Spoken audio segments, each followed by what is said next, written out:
تو اس لیے مسلمان کے لیے ظاہر ہے کہ علم سے رشتہ یہ سب سے بنیادی چیز ہے. اسی لیے اس پہلی وحی میں علم کا ذکر ہے، اس میں نماز کا، زکوٰۃ کا، کسی اور عمل کا ذکر نہیں ہے.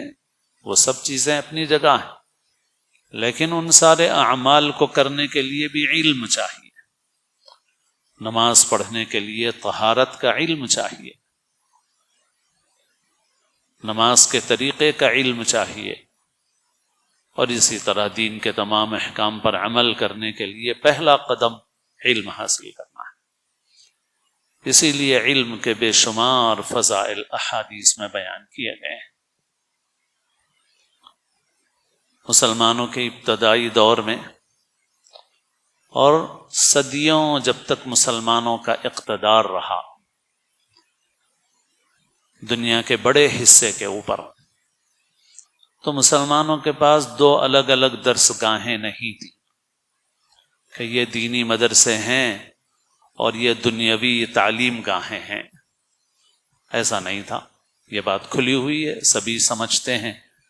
پڑھنے لکھنے والے لوگ بہت اچھی طرح باخبر ہیں کہ مسلمانوں کی تاریخ پڑھی جائے تو مسلمانوں کے اس پورے دور میں آپ کو ایسا نہیں ملے گا کہ بھائی خلفائے راشدین کے زمانے میں، تابعین کے زمانے میں، تبع تابعین کے زمانے میں، عباسی خلفاء کے دور میں، ہارون رشید کے زمانے میں، کہ بھئی یہ مدرسے الگ ہوتے تھے، دین کے مدرسے، اور یہ دنیاوی تعلیم کے ادارے الگ ہوتے تھے. ایسا آپ کو کہیں نہیں ملے گا.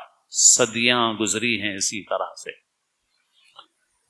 اور جہاں پر بھی مسلمانوں کا اقتدار مضبوطی کے ساتھ رہا ہے وہاں مسلمانوں کے اپنے علم کے ادارے ہوتے تھے، اور ان علم کے اداروں میں سب سے بنیادی چیز مسلمان اپنے دین کا علم حاصل کرتا تھا.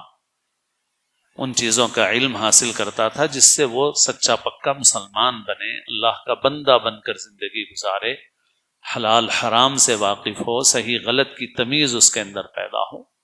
پھر اس کے ساتھ جو دنیا کے علوم و فنون تھے، دنیا کی ضرورتیں تھیں، وہ بھی ان درسگاہوں میں کوئی منع نہیں تھی، ان کے اوپر کوئی روک نہیں تھی کہ بھئی یہ نہیں سیکھ سکتے، آپ یہ چیز حاصل نہیں کر سکتے. ایسا بالکل نہیں تھا. یہی وجہ ہے کہ ان صدیوں میں جتنی سائنسی ترقیاں دنیا میں ہوتی رہی ہیں ان کے اندر سب سے پیش مسلمان تھے. چنانچہ ابھی بھی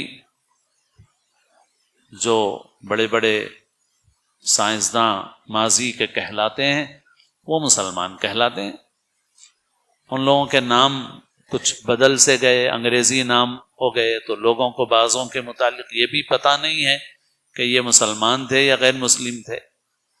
تو بہرحال مسلمان تھے، اور مسلمانوں نے دنیاوی اعتبار سے بھی فنون کے اندر، سائنس کے اندر مسلمانوں نے ترقی کی.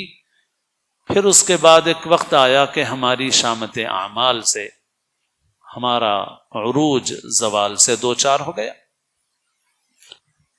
اور پھر علم کا وہ ذخیرہ جو ہمارے پاس تھا وہ دوسروں کے پاس منتقل ہو گیا.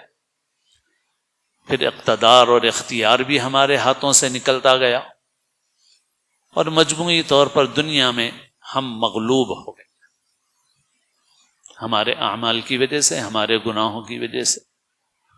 پھر دنیا کے بہت سے حصوں میں مسلمانوں کی حکومتیں آج بھی ہیں، لیکن چونکہ عالمی اعتبار سے غلبہ ان لوگوں کا ہو گیا ہے جو غیر مسلم ہیں، یہود ہیں، نصارہ ہیں، تو ان کا طرز زندگی غالب آ گیا ہے، اور ذرائع ابلاغ بھی اس زمانے میں ایسے ہو گئے ہیں کہ جس کے نتیجے میں ہر چیز ہر جگہ پہنچ جاتی ہے، اور دنیا ایک گاؤں کی شکل اختیار کر گئی ہے.